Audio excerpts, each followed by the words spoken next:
Yo, halo semuanya. Mari kita lanjut alur cerita Re:Zero part 13. Setelah part sebelumnya, Subaru mencekik Ram yang telah meremehkan Subaru karena menganggap Subaru tidak peduli kepada Rem. Dengan terengah-engah, Ram pun menggunakan sihir Fula, sebuah ledakan angin menghempaskan Subaru. Sialan kau, tarik kembali kata-katamu. Kalau tidak, aku akan... Subaru pun melepaskan cambuknya dan berniat untuk saling bunuh dengan Ram. Setelah saling bertukar kata-kata, tepukan tangan pun terdengar di antara mereka. Baiklah, cukup. Tidak dapat diterima kalau kalian saling melotot dengan ekspresi marah seperti itu. Kita semua berada di pihak yang sama. Diamlah kau, turun dari patrase. Anastasia terus berusaha meredakan amarah keduanya, namun sepertinya gagal. Lalu diam-diam Anastasia pun menimbang siapa yang akan lebih berguna antara Ram dan Subaru. Tiba-tiba dalam sekejap pun Anastasia menusuk dada Ram dengan pisau yang disembunyikan di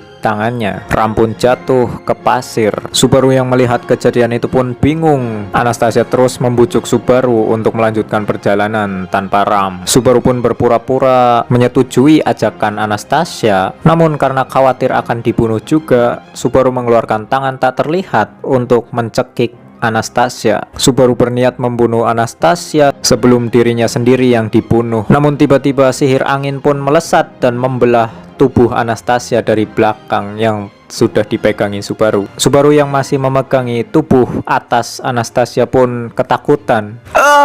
Subaru berusaha melepaskan tubuh Anastasia, namun Echidna yang masih bisa mengendalikan tubuh Anastasia tidak membiarkannya. Lepaskan! Tidak, aku tidak ingin mati. Meskipun kamu mengatakan itu, sekarang aku tidak bisa berbuat apa-apa. Echidna pun menusukkan pisau di tangannya ke bahu kiri Subaru. Dasar bodoh, cepatlah mati! Subaru pun memegang wajah Anastasia dan merobek wajahnya, lalu membuang tubuh Anastasia ke tanah. Namun dibaliknya, Subaru melihat Ram yang sedang terhuyung-huyung berdarah karena tusukan pisau sebelumnya. Ram pun menggunakan sihir Fula ke arah Subaru, berpikir kalau Subaru akan mati di sini. Lalu Subaru pun menutup mata, kemudian terdengar suara kunyahan, dan ternyata itu adalah Patrase yang menyerang Ram. Dia mengunyah kepala Ram hingga pecah. Ram pun tewas oleh Patrase.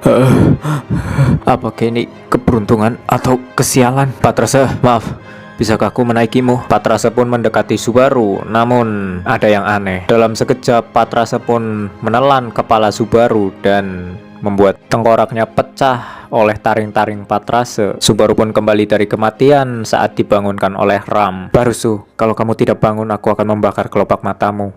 Barusu, Subaru benar-benar tidak menyangka dia akan dibunuh oleh rekan kepercayaannya sendiri, dan juga apa penyebab niat membunuh yang muncul tanpa alasan tadi gitu kan. Subaru pun menenangkan dirinya agar tidak termakan emosi dan menimbulkan konflik seperti sebelumnya. Melihat keadaan Subaru yang aneh, Ram dan Anastasia pun mengira kalau ini disebabkan oleh miasma penyihir yang membuat perasaan menjadi gelisah dan hasrat negatif menjadi lebih kuat. Singkat cerita, kelompok Subaru pun sampai di percabangan sama seperti pengulangan sebelumnya, dan mereka pun memutuskan untuk ke kiri ke arah di mana Subaru menemui monster kuda berapi. Sejujurnya, ada suatu waktu di Bukit Pasir tempat aku melihat seekor binatang penyihir sangat aneh. Dia punya tubuh manusia tumbuh dari leher dengan badan kuda dan juga mulut besar di perutnya. Apa-apaan itu, menjijikan sekali. Ya, penampilannya memang menjijikan. Untuk sekarang aku akan menyebutnya Centaurus. Singkat cerita, kelompok Subaru pun bersiap untuk menghadapi Centaurus. Subaru menyamakan Centaurus dengan tikus tanah yang pendengarannya bagus karena Centaurus tidak punya mata untuk melihat di kegelapan gua kan. Subaru pun melempar sebuah botol air untuk menjauhkan Centaurus. Centaurus langsung mengejar botol tersebut, menginjaknya lalu membakarnya sampai habis. Kelompok Subaru terus menggunakan trik yang sama untuk mengalihkan perhatian Centaurus, namun tiba-tiba bola api melesat di depan Subaru dan Patrase pun berhenti secara mendadak. Ternyata setiap kali Centaurus meraung, suaranya itu menggema dan dapat menemukan lokasi kelompok Subaru karena pendengarannya tajam kan, jadi kayak kelelawar gitu cuy. Sadar tidak bisa menggunakan rencana seperti sebelumnya, Subaru pun menyuruh semuanya untuk lari, namun bola api terus-terusan ditembakkan ke arah kelompok Subaru. Subaru pun mengeluarkan cambuknya lalu memecutkannya ke udara untuk mengecoh Centaurus dan menggunakan tangan tak terlihat untuk mengincar tanduk Centaurus. Namun sebelum tangan tak terlihat sampai, Subaru ditembaki oleh ledakan bola api terus-menerus dan jatuh. Saat Centaurus akan menyerang Subaru, Patrase pun menggigit lengan Centaurus tersebut, membuat bola api yang telah dipegang Centaurus jatuh di kakinya sendiri dan meledak. Patrase pun berlari menyelamatkan Subaru, tapi dikejar oleh Centaurus. Centaurus pun membuat sebuah tombak dari apinya dan akan menusuk Patrase. Namun Elvula, Ciwald, Ram, dan Anastasia pun menyerang Centaurus dengan sihir, membuat Centaurus terbelah dan berlubang. Barusuh, baiklah, kalau kamu sudah mati, katakan saja. Itu benar-benar jahat. Binatang penyihir itu, aku tidak akan bisa berbuat banyak terhadap makhluk itu. Jangan berani-berani mati, Barusuh. Rem pasti akan menangis. Sebagai perlawanan terakhir, Subaru pun mengeluarkan tangan tak terlihat dan mematahkan tombak Centaurus. Centaurus pun bangun dan akan menyerang Subaru. Namun Ram mengalihkan perhatian Centaurus. Ram berhasil membelah tubuh Centaurus, namun dia bisa beregenerasi cuy. Saat Centaurus akan menembakkan bola-bola api, tiba-tiba sebuah laser putih pun menembak Centaurus. Jumlahnya banyak sampai Centaurus berubah menjadi seperti landak dengan banyak jarum, atau lebih tepatnya sengat ya. Sengat tersebut terus menerjang Centaurus sampai berubah menjadi abu. Subaru yang terdiam pun telah memeluk tubuh Ram yang tidak sadar dan penasaran siapa yang telah mengeluarkan serangan sinar putih tersebut, dan dia muncul dari kegelapan. Aku menemukanmu. Namun Subaru terlalu lelah untuk melihat sosok tersebut dan hanya sekilas melihat siluet orang tersebut. 2 hari berlalu dan Natsuki Subaru pun terbangun di dalam kereta naga dengan Emilia tengah memegang tangan Subaru di sampingnya. Di mana aku? Ini tempat tidur. Emilia, itu kamu kan? Aman, sehat, tidak diragukan lagi. Itu Emilia, lucu, lembut, hangat. Sebenarnya kamu tidak akan melakukan sesuatu yang tidak pantas. Emilia pasti sangat mengkhawatirkanmu. Ia bahkan tidak tidur selama 2 hari. Aku, syukurlah.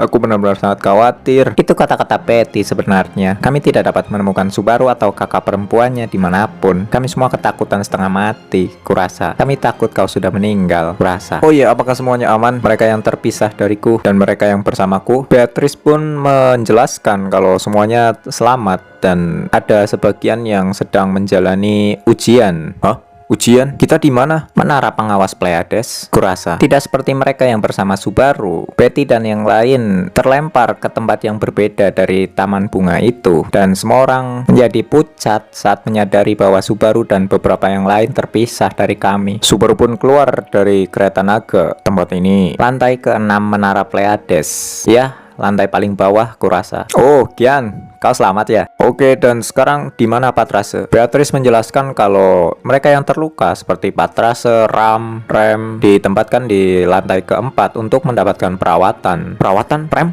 Apakah dia akan sembuh? Jangan tidak sabaran. Ini lantai 6. Kalau gitu kita bisa naik saja kan? Kurasa kita harus menemui Petapa dulu untuk menanyakan beberapa detail. Petapa? Kau sudah menemuinya? Lalu kau sudah mengeluh tentang laser-laser itu kan? Tiba-tiba sesuatu pun jatuh dari atas, mengejutkan Subaru dan Beatrice. Subaru mengenali siluet orang tersebut sebelum dia pingsan. Apakah kamu Petapa?